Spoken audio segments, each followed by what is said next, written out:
Қайырлы күн достар, бүгін біз дәмді сосиска дайындаймыз. Ол үшін алдымен жылы суымызға сүтімізді құйып, тұзымызды салып, керегенше жұмыртқамызды, сары майымызды салып, жұмсақ қылып қамыр илейміз.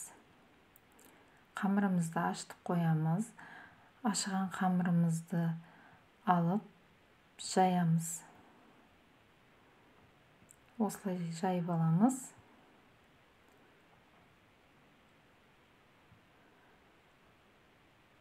Жайған қамырымызды ұзынша қылып кесіп, сосискамызды ораймыз. Осылай видеода көрсетілгендей барлығын біркелкі қылып орап шығамыз.